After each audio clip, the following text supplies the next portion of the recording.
கிருஷ்ணராயபுரம் அருகே பாப்பையம்பட்டியில் காளியம்மன் கோவில் வைகாசி திருவிழாவை முன்னிட்டு தூக்கு தேரோட்ட நிகழ்ச்சி நடைபெற்றது.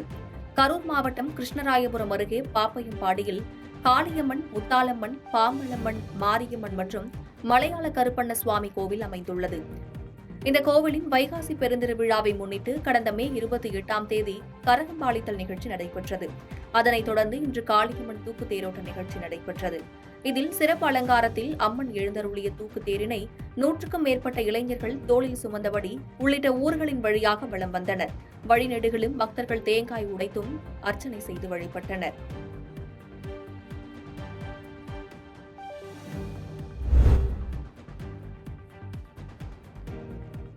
எம்ஜிஆர் கெட்டப்பில் ஓவிய ஆசிரியர் வரைந்த நடிகர் லாரன்ஸ் ஓவியம் சமூக வலைதளங்களில் பரவி வருகிறது.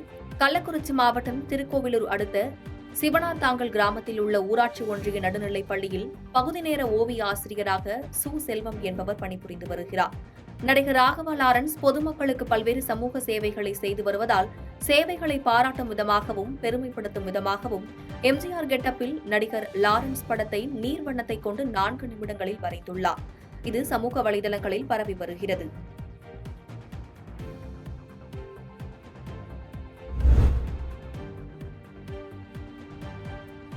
பேரணாம்பட்டு அருகே விவசாய நிலத்துக்குள் புகுந்த சிறுத்தை ஆடுகளை கடித்து குதறியது.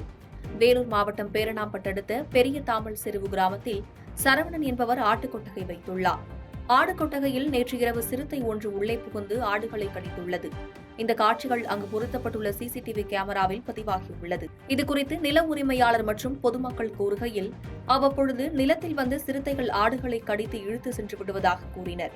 இதுவரையும் சிறுத்தையினால் சுமார் 20க்கும் மேற்பட்ட ஆடுகள் உயிரிழந்துள்ளதாகவும், தற்போது ஆட்டை சிறுத்தை கடித்துக் கொள்ளும் சிசிடிவி காட்சி வெளியாகி பொதுமக்கள் மத்தியில் பெரும் அச்சத்தை உருவாக்கியுள்ளது. சிறுத்தையினால் எந்த பாதிப்பும் ஏற்படாத வகையில் சிறுத்தையை பிடித்து வனப்பகுதியில் விட வேண்டும் என பொதுமக்கள் கோரிக்கை வைத்துள்ளனர்.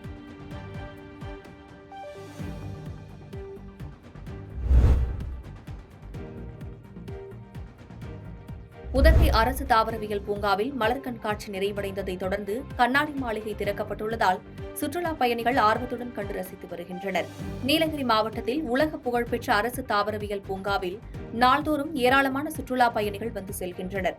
கோடை சீசன் என்பதால் தற்போது பூங்காவில் மலர் கண்காட்சி துவங்கப்பட்டு முடிவடைந்தது. மேலும் பூங்காவில் உள்ள கண்ணாடி மாளிகைக்குள் சென்று சுற்றுலா பயணிகள் புகைப்படங்கள் எடுத்து செல்வது வழக்கம்.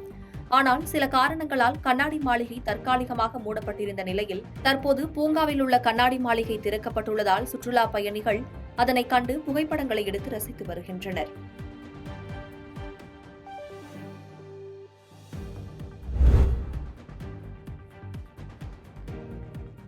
ஓமலூர் அருகே பெருமாள் கோவில் மாட்டு சந்தையில் பால் மாடுகள், கன்றுகள், காளைகள் என 3 கோடி ரூபாய்க்கு மாடுகள் வர்த்தகமாகியதாக வியாபாரிகள் தெரிவித்தனர்.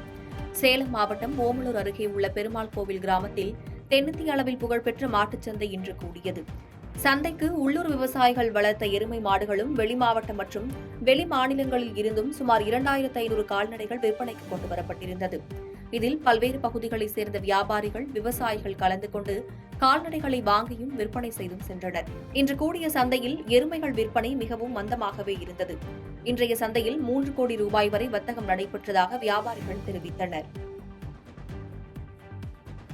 பாதகம் செய்பவரை கண்டால் நாம் பயங்கொள்ளலாகாது பாப்பா, மோதி மிதித்து விடு பாப்பா, அவர் முகத்தில் உமிழ்ந்து விடு பாப்பா. அண்மை செய்திகளை உடனுக்குடன் தெரிந்து கொள்ள இணைந்திருங்கள் இயம்நாடு தொலைக்காட்சியுடன்.